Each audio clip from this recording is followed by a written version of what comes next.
welcome back to TYT. As I mentioned, there's a big announcement that will basically take up the entirety of the second hour of the show today. Here to make that announcement in the capacity as a guest is Cenk Uygur. Yes. Cenk, you do have this big announcement, although you've already kind of made it on the set of Breaking Points, but now it's official. Yeah, no, I had not yet made up my mind, but I have now, and I have filed. I will be running for president of the United States of America. Coming, cenkforamerica.com, and the idea here, guys, is let's change the course. Right now, Joe Biden is down 24 points in the economy, 19 points on jobs when he actually did better on jobs than Trump did. He's down 13 points from where he was in 2020. He is not going to win. I am running. Yes, I am a break glass in case of emergency candidate. It should not have been me, it should have been someone else, but unfortunately it was not anyone else. And now there's only 4 months left. We must change course. He has at best a 10% chance of winning. Donald Trump is an actual fascist. So I am running as a proxy. I'm running to win, but I'm also running as a proxy for any other candidate. We have got to get Biden out of the race. Thank you for winning in 2020. But if he loses this time around, it's not just his problem, it's all of our problems. I actually think democracy is on the line. And so if it takes me running, then that's what I'm gonna do. And we're all gonna do it together. And by the way, and I'll say this up front and then I'll let you ask all your questions, Anna. If I do this alone and it's just my idea, it's never gonna work, okay? I'm either your voice or I'm not. If you guys want to have a stronger candidate in this race and you wanna beat Donald Trump, you're gonna make that happen. cenkforamerica.com or in any way, volunteering, whatever you want, okay? But if I'm not your voice, I have no chance at all. So let's see if we can bring something good into the world and make a giant difference together. And you know me, I always believe that we can make a difference together. And this is the time to do it before the primaries are over. So I do have a lot of questions. What I want you to explain is the logic behind what you're doing, right? Because it seems as though you think running is going to spark something in other potential candidates. So yeah. Explain what the logic is. Great question. So first of all,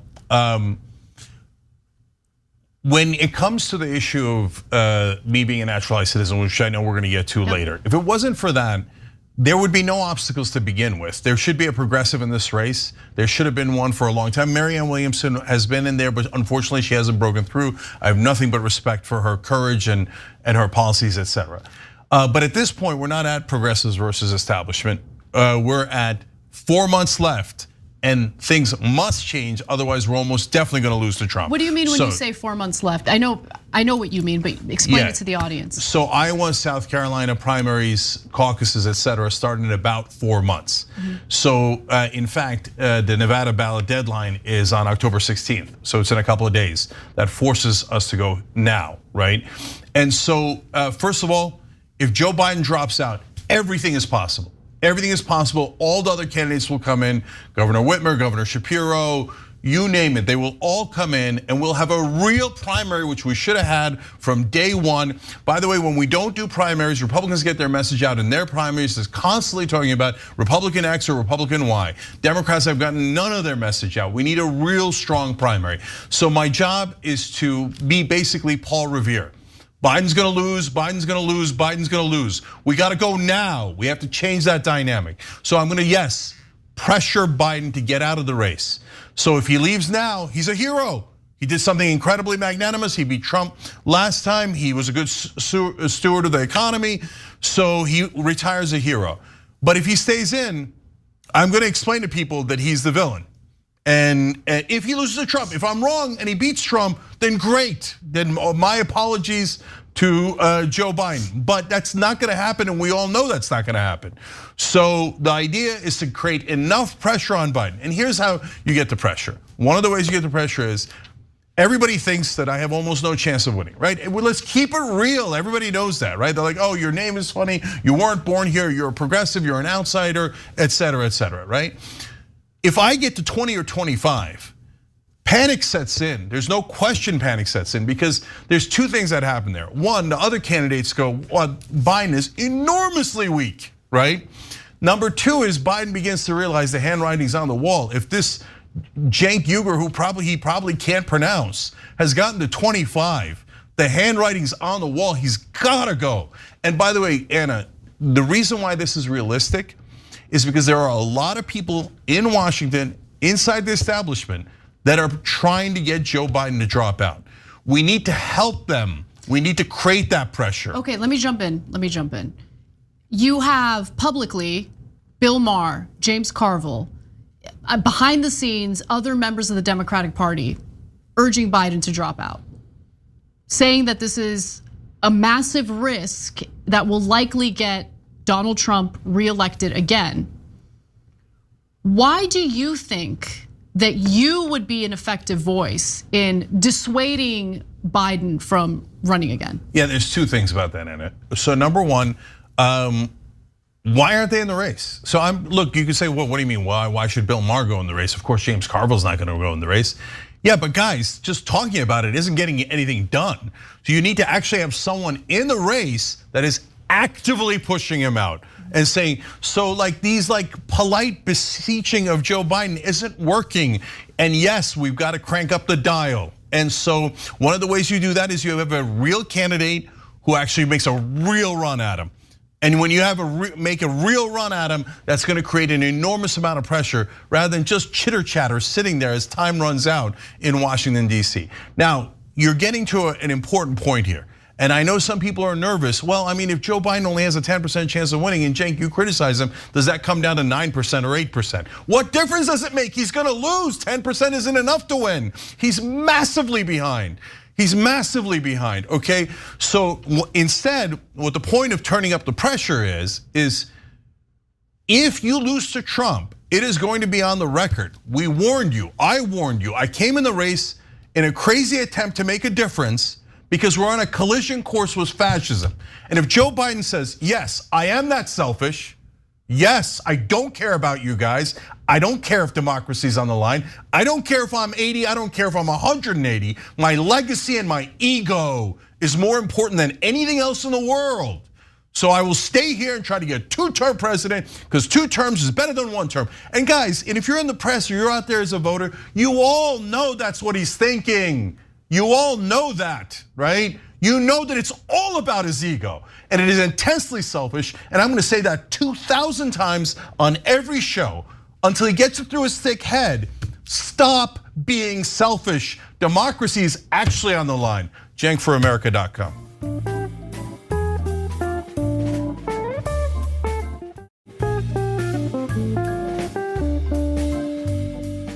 In a recent interview with the Sitch and Adams show, you had described your congressional run for California's 25th district as the worst experience of your life. In that election, you received 6.6% of the vote. It was also the worst experience of my life.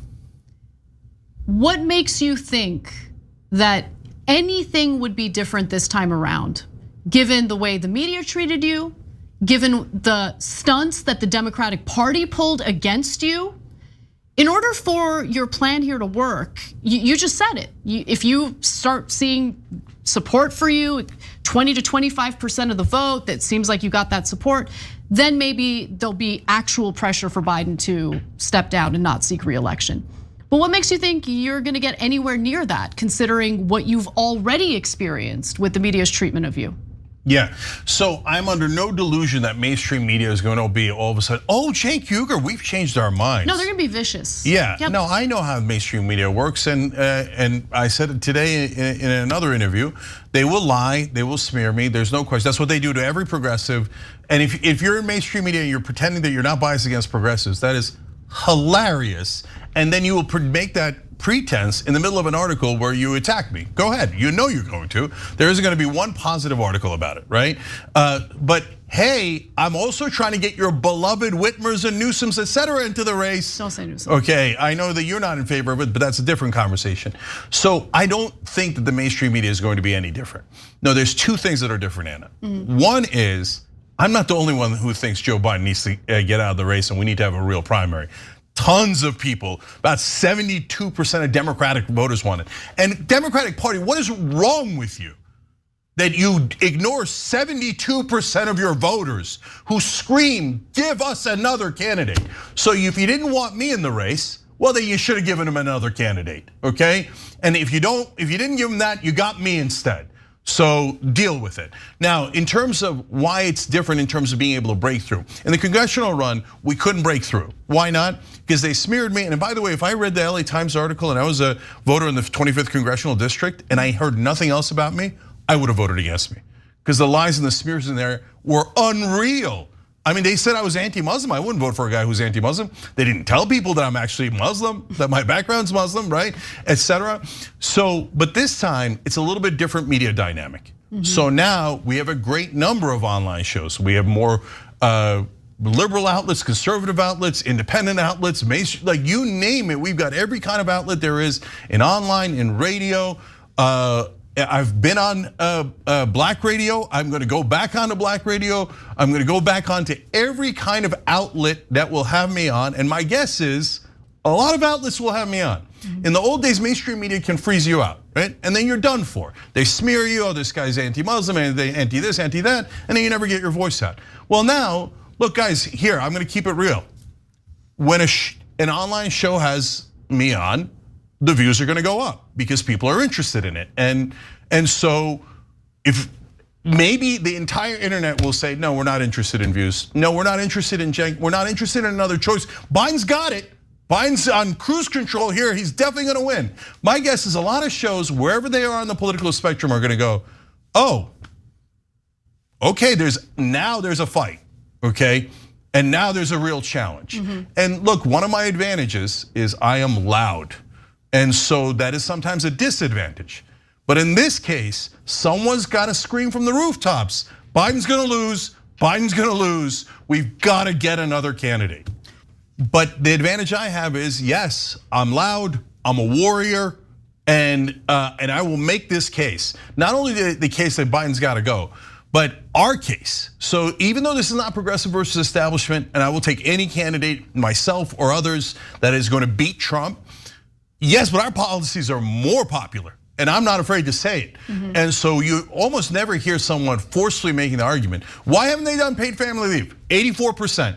Republicans wanted, Democrats wanted paid family leave, give moms 12 weeks off. So let's actually take a brief break. When we come back, I want to talk a little bit about what your platform is going to look like, what type of issues and policies you want to champion as part of this presidential run. And when we come back, we'll also read some of your questions and comments to Cenk. So if you're watching live, and especially if you're a member, write in if you have any questions. We'll ask when we come back from the break. We'll be right back.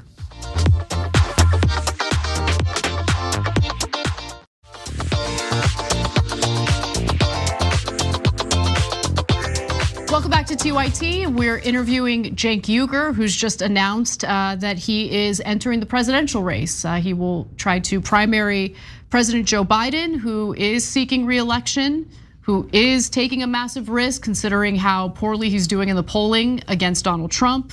And this is Cenk's way of trying to basically prevent what appears to be a future set in stone for both Biden and Trump. Now, I want to read some comments from our viewers, Cenk, because there are some who have questions, some who have concerns, others support you in this effort. Seth Michael Draginski says, I have so many mixed opinions on this, but if you can't get into a debate with Biden, how does this matter? I'm asking for you to genuinely explain it to me. If you don't go all the way, what's the plan then? I really need these answers to decide where I end up on this. Okay, super fair. So first of all, of course, the DNC should have debates, and I understand that they're not going to because they are in the business of protecting incumbency, which is not their job. Their job is to pick the best Democrat to be the best candidate against the Republicans, but they have abdicated that responsibility. I don't think that they're gonna go, oh, Cenk Uygur's in the race. Well, then we should do a debate right away. So I understand that. That doesn't mean you shouldn't pressure them, you should. Now, let's all note that we all know, and you don't have to be a Young Turks viewer to know this, that Joe Biden could not withstand a debate against me. It wouldn't even be close. It would be embarrassing. Why are we picking a guy who would be embarrassed by an online talk show host in a debate, and we all know it and we can all acknowledge it? He has no chance of beating someone who has actual facts and makes a strong case. So he can't even make a case for himself. He's at 19 points lower than Trump on jobs when he doubled the number of jobs that Trump created. I have made a better case for Biden on jobs than he has. So now, in terms of what happens, well, we run super hard. I believe anything is possible. Do I believe we can win? Hell yes, I do. But if you get to Iowa, you get to South Carolina, which is in about 4 months from now, and I'm wrong, and we don't come close, we don't get to, God knows what I'll start at. I have no idea what number I'll start at, right? But I assume that it'll be low. But let's say I do the circuit and I get the message out there and people get, oh my God, your policies are so popular. Why aren't we doing those? Your voice is so strong. That's exactly what we want for the Democratic Party. Okay, great. Then I get to 20, I get to 25, I get to 35, wonderful. But if that doesn't happen and you lose Iowa and South Carolina decisively, you're done. It's not like you're dragging it out, right? And guys, this is another huge part of this. No one on the Democratic Party is fighting Trump.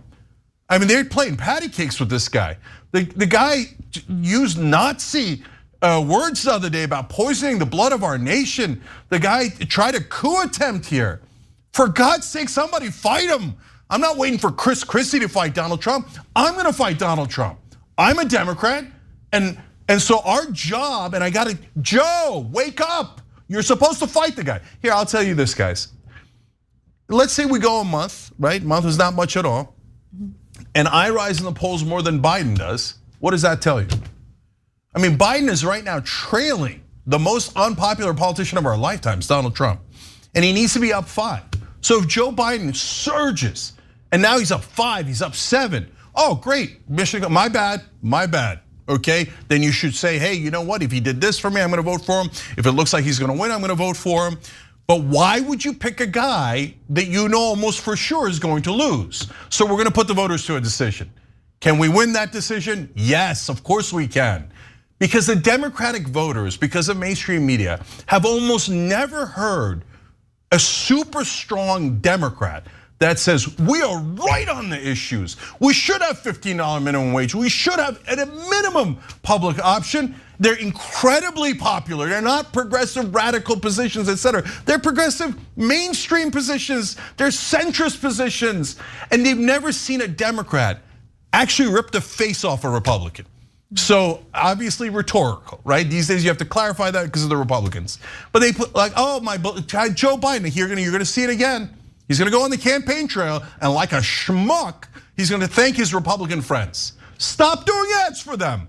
I will not be doing ads for Republicans. I will be attacking Donald Trump and telling you what a spoiled little child he is and how he bankrupted every business he's ever been involved in. He's pathetically weak. I will fight for you, Seth. That's what I'll do. CenkForAmerica.com. But not only that, we already bought BidenIsGonnaLose.com. BidenIsGonnaLose.com. So, okay.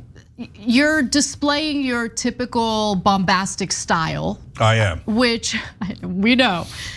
Which leads me to think about the actual kingmakers in every election. And those kingmakers are not either party. It's the people who are undecided, the independent voters. How do you propose to appeal to them? Oh, that's super easy. Okay. I thought you were gonna say kingmakers as in donors. Okay, so no. That's the first layer of kingmakers. We can get to funding in a minute, but yeah, I am curious because I enjoy your boisterous, bombastic style. It's off-putting for others. I would venture to say some who identify as independents, maybe a little more conservative leaning, but are open to Democratic candidates. So look, here's what independents and even conservatives know they're gonna get with me: honesty and authenticity. So I'm not gonna pull my punches when I don't agree with you. I'm gonna throw the punch. Everybody knows that, right? So now you could say that's alienating. Sure, fair, all right?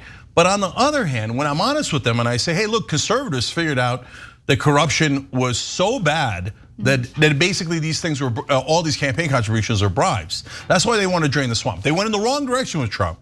I won't bend 1 inch on that, okay? You were wrong to go in that direction. Having said that, you were right that yes, corruption is totally out of control. And what other Democrat tells you that, acknowledges, hey, Mitch McConnell raised $1 billion. Every Democrat out there is going, yeah, oh man, corrupt son of a bitch, right? And mainstream media was willing to begin to entertain that conversation.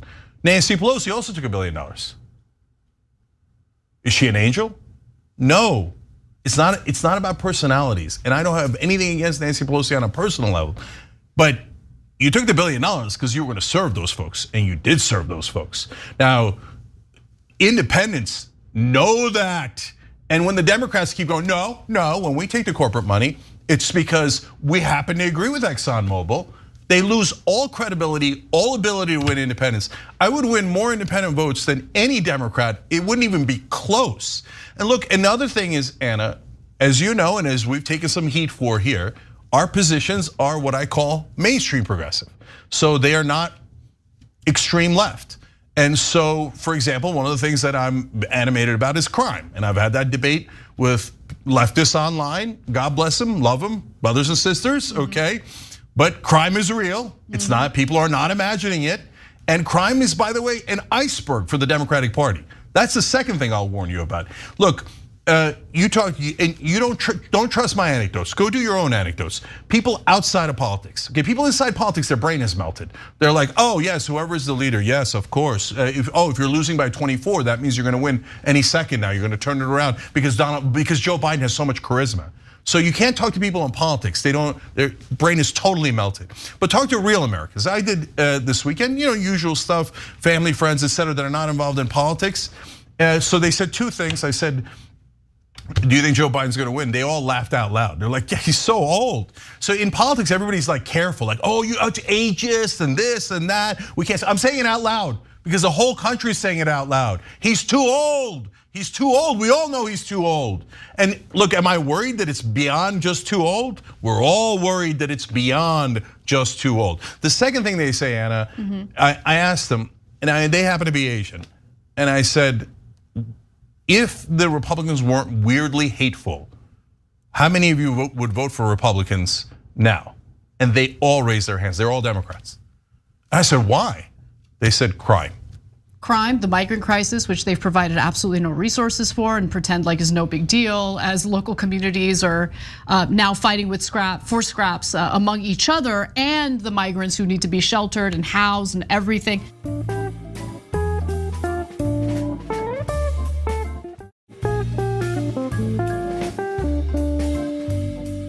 The Democratic Party is more interested in, they're paying your dues and respecting your elders type nonsense. Like I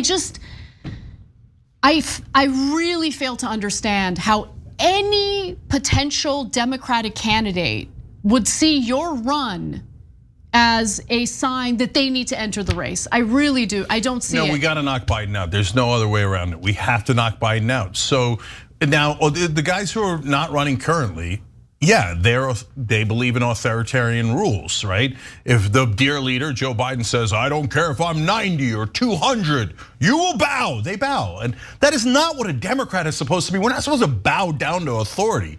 We're supposed to challenge authority. Well, they're doing it to protect our democracy, Cenk. Oh, yeah. Democracy is under threat, so. Yeah, if you're one of those Democratic governors, don't you ever dare say that democracy is under threat and not run against the guy who has almost no chance of winning. We're giving the election to Donald Trump. I'm not gonna do it. I'll do anything to make sure that doesn't happen. By the way, if you agree, it doesn't matter what your politics is. Just send in $1 at cenkforamerica.com as like a protest. Oh, please another candidate, please, me or anyone else. Okay, so in terms of I'm sorry, what was the question you were asking? The Democratic Party. Okay, yeah, so look, I hear you. That's the current state of the Democratic Party. Okay, now I'm gonna say something that, let's whisper of a dream, right? I'm running to win. I'm running for a number of reasons, including to make sure that we get the best possible candidate, but I'm definitely running to win. And when people hear my message, I think they are going to be very excited that this message exists. Remember, people who watch mainstream media, I know it sounds shocking, but a lot of them have never heard this message. Never heard that Joe Biden didn't even try the public option, and that the public option is sitting at 68%. 2/3 of the country wants it, and the Democrats will not try. And so the dream that I'm whispering is, well, if I win, then we are the Democratic Party. The Democratic Party switches overnight from one that is weak, that won't fight Republicans, that won't do anything that makes sense, that is reasonable, that can win elections. Overnight, we switch to, we fight for things that are popular, the whole country's on our side on a huge number of issues, and we fight for them and we win. Imagine a Democratic Party that's strong. CenkForAmerica.com. Our viewer, General Lemon, has a question for you. I think we know the answer to this, but just want to put it out on the record. Will you be taking any super PAC money? Yeah, no, you don't know the answer. So here's the situation, guys. The DNC, and this is coincidental, but TYT Reports broke this. Okay, this happened a little while back and we reported on it on Friday. So Candace Cole's the reporter for TYT Reports in DC, and she broke the story of how the DNC had a vote on keeping dark money out of the primaries, okay? Now, I'm massively in favor of taking dark money out of the primaries. If they pass that rule, I would be thrilled about following it.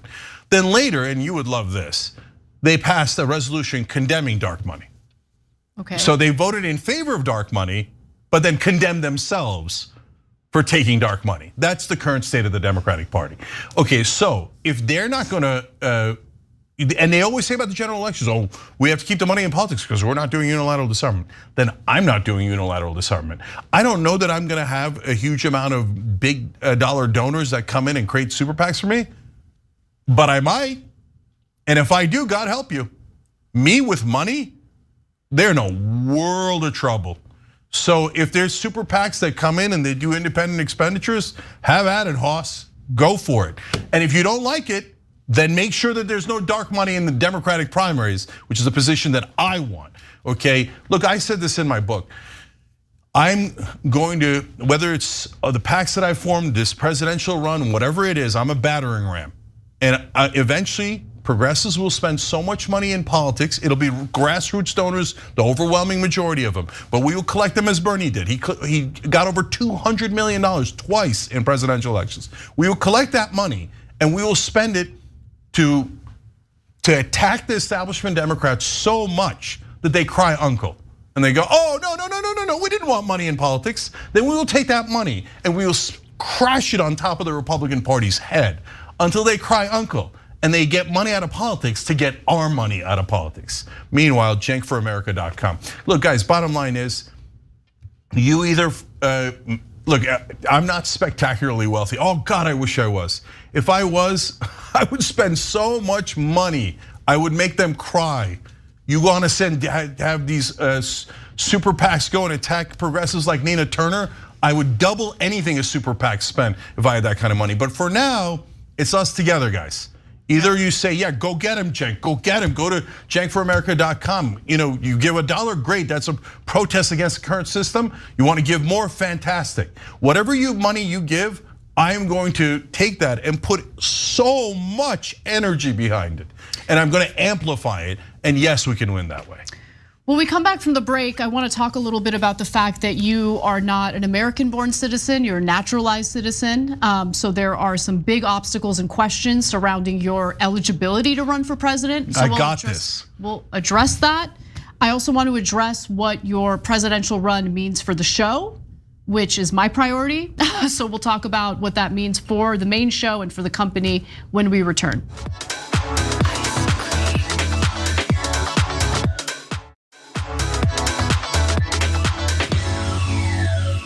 Welcome back to TYT. We're interviewing Cenk Uygur, who's just announced that he is running for president and challenging President Joe Biden in the primary. So Cenk, the big issue, the big obstacle kind of standing in your way is the fact that you were born in Turkey, you immigrated to the United States at 8 years old, you are a naturalized citizen, but my understanding is that only US-born citizens can run for president. You disagree with that, why? Yeah, the case law is completely on my side. So this conventional wisdom, we've all heard it. We heard it in 8th grade civics class and it's stuck in our heads. It was an easy thing to remember, right? Oh, if you're not born here. And by the way, there's 25 million Americans who are naturalized citizens. And every one of us has heard about 200 times in our lives, ha, you can't run for president. Now, look guys, the people who say that, they just remember it from school. They don't mean any harm by it, right? But for those of us who hear it, what we're hearing is you're not really fully American. We don't trust you. You're from a different country. And so the reason that the founding fathers put that in the first place was because at the time they were worried about royal princes that come into the bloodline and will find a way to snake control away to a foreign government. That stuff's not at all relevant anymore. And it's obviously not fair. It's super not fair. There's Ted Lieu, who's in Congress now and who's a colonel in the Air Force. What is he not? He's loyal to Taiwan because he came when he was 3. It's absurd. But none of that matters. The only thing that matters is the case law. And the Supreme Court has already ruled in Schneider v. Rusk. I asked you guys if you would do graphics. Do you have those graphics or no? We do, yeah, let's put them. So, yeah, and I wanted to show you guys this so you can see it with your own eyes. And thank you for humoring me on that. And so this is from a law review article in University of Illinois. And it shows you definitively that Schneider v. Rusk has already decided this issue. So they had an issue that came up where naturalized citizens were being treated different than natural born citizens. So here's what the court wrote. This is the Supreme Court in that case. The statute proceeds on the impermissible assumption that naturalized citizens as a class are less reliable and bear less allegiance to this country than do the native born. This is an assumption that is impossible for us to make. Moreover, while the Fifth Amendment contains no equal protection clause, it does forbid discrimination that is so unjustifiable as to be violative of due process. A native born citizen is free to reside abroad indefinitely without suffering loss of citizenship. The discrimination aimed at naturalized citizens drastically limits their rights to live and work abroad in a way that other citizens may. It creates indeed a second class citizenship. So the Supreme Court ruled it is unconstitutional to discriminate against naturalized citizens. This issue is actually already settled, just no one knows it. So I'm gonna try to get this albatross off of all of our necks. If you're one of those 25 million Americans, that alone is a reason to go to cenkforamerica.com and support what I'm doing, because I'm going to try my best to make us all 100% citizens. And I think the Supreme Court is clearly on our side. I'll read one last thing. Thank you for humoring me on this. The law review article of University of Illinois concluded, this should be the end of the story. Schneider is clear that treating natural born citizens and naturalized citizens differently is contrary to the Fifth Amendment. Forbidding naturalized citizens from being president or vice president is a form of discrimination that limits their options and treats them as second-class citizens. It is not permissible, it is unconstitutional. So while I agree with that take, I certainly agree with that take, the Constitution also says the following, okay? So this is Article 2, Section 1, Clause 5 of the United States Constitution.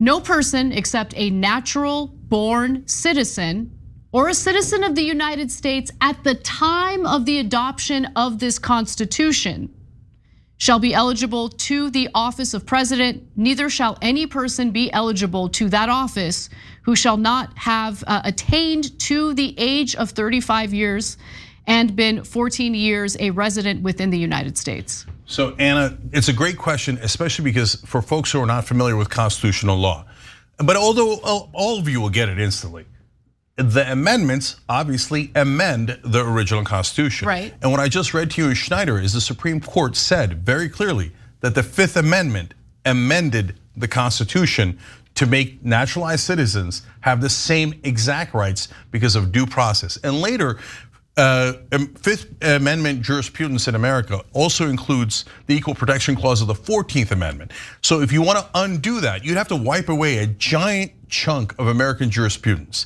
which they would have to go wildly against precedent to do. And so that part has simply been amended out of the Constitution. It is absolutely clear in Schneider. And by the way, if you're saying, yeah, but Cenk, are you going to have the resources to be able to do this? They take this case to the Supreme Court? Yeah, it's a good question. And are you lawyering up? Like, what's your plan? Because this will be challenged if you are seen as enough of a threat to the Democratic Party. No question. So I have lawyered up. I have the same lawyer Bernie Sanders used in both of his presidential runs. And my guess is I'm going to have some strong allies in this.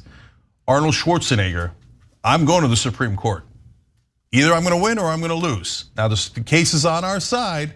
Precedent is definitely on our side. So what are you gonna do, brother? Are you gonna sit on the sidelines? Or, by the way, not just Schwarzenegger, 25 million Americans. Aren't you guys sick of this? We are, here, I'll give you one last example.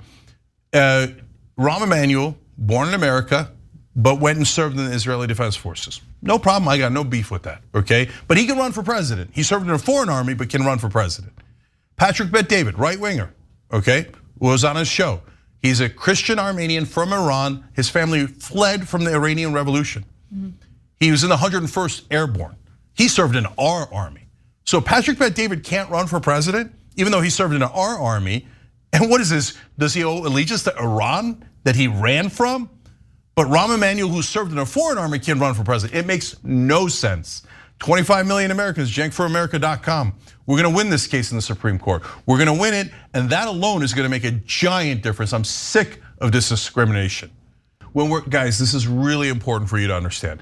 I'm on here as a guest, and I'm on many other shows as a guest. That when I do that, I'm running for my campaign, okay? But when I'm on as a host, that's my daytime job. So some people are mechanics, some people are, for most of the people running, they're usually some sort of lobbyist, consultant, disguised as a politician, etc. right? So for me, I have to earn a living. So I'm going to stay on the show, but I am not allowed to talk about things that are directly related to the Democratic primary. I can comment about all the other news, and I can even comment about Biden and Harris. And by the way, if you notice in the last week, I've given Biden a ton of credit for some of the things that he's done, the student debt relief, the job numbers are great. I think I make a better case for Biden than he does, right? And that's part of the why he's such a bad candidate, even though he has had some accomplishments. But so we religiously are going to keep that separate, okay?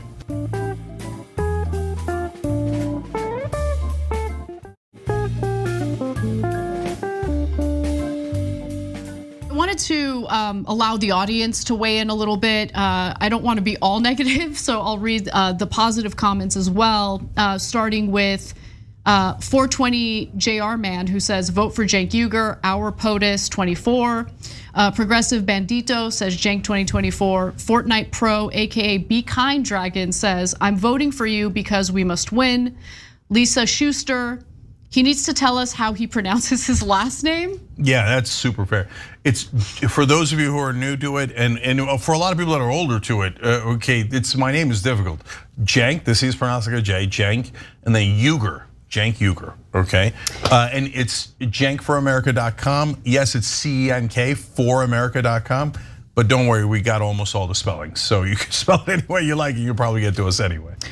Patches the Fury is concerned that you running in a Democratic primary is going to help Trump win. What is your response to that? So two things, guys. I'm gonna be the main Democrat in the race actually running against Trump. So, nothing against Marianne Williamson, but her voice just can't get out, right? And it's not her fault, but it hasn't, right? So, but Biden refuses to run against Trump. He refuses to run against McCarthy and Scalise and all these guys. When's the last time you heard Biden take on Kevin McCarthy? Maybe never, right? Isn't that amazing that the leader of the Democratic Party will not fight the Republicans?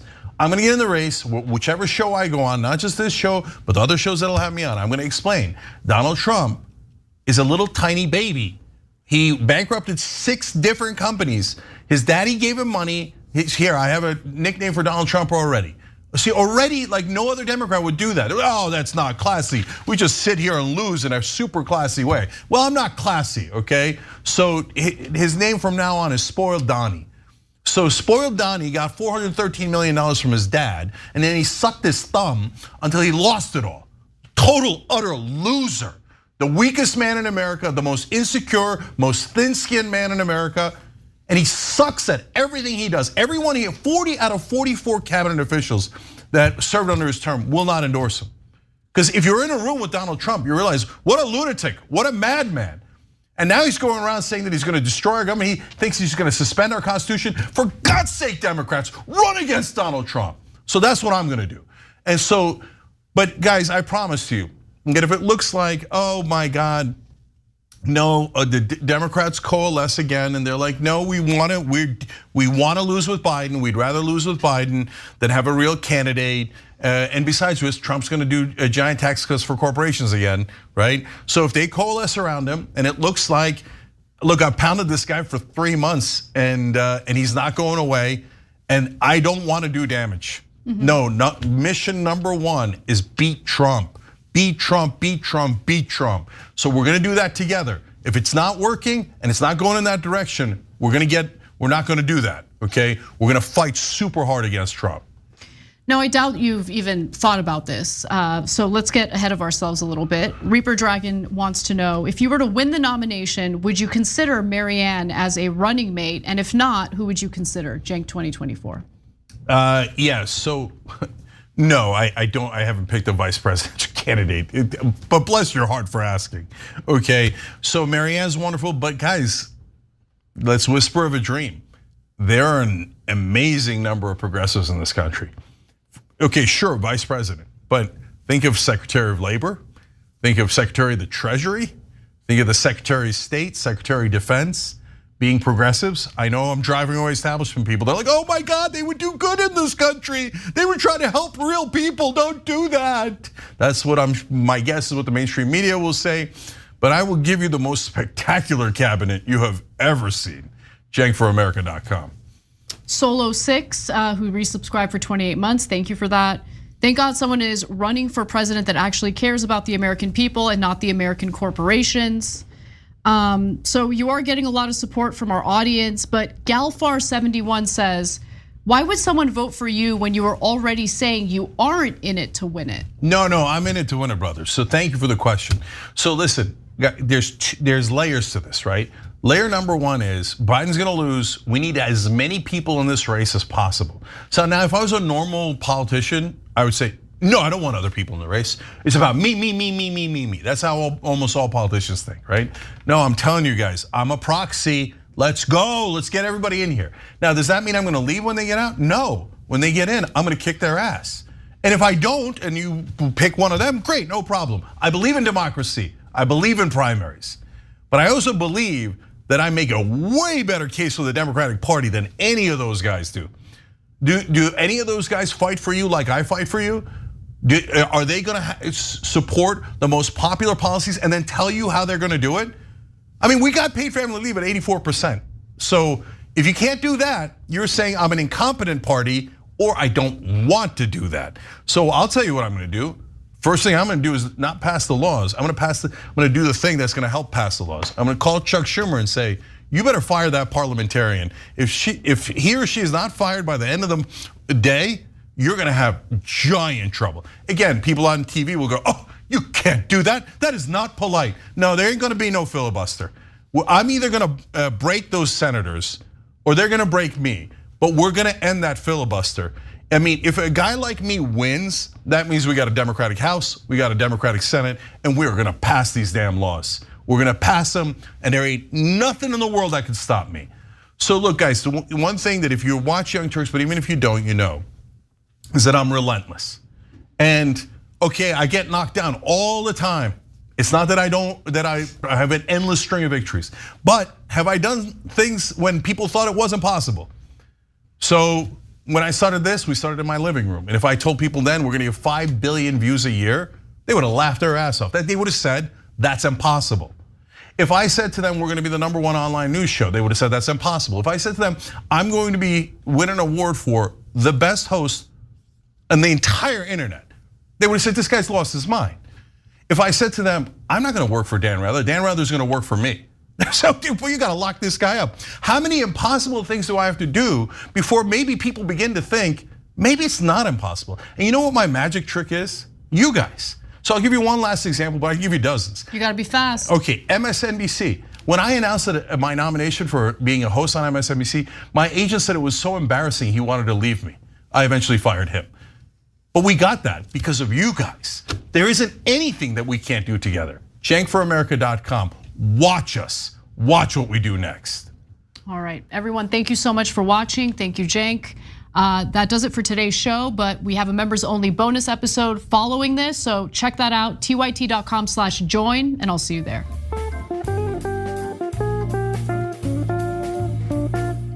Thanks for listening to the full episode of The Young Turks. Support our work, listen ad-free, access members-only bonus content, and more by subscribing to Apple Podcasts at apple.co/TYT. I'm your host, Cenk, and I'll see you soon.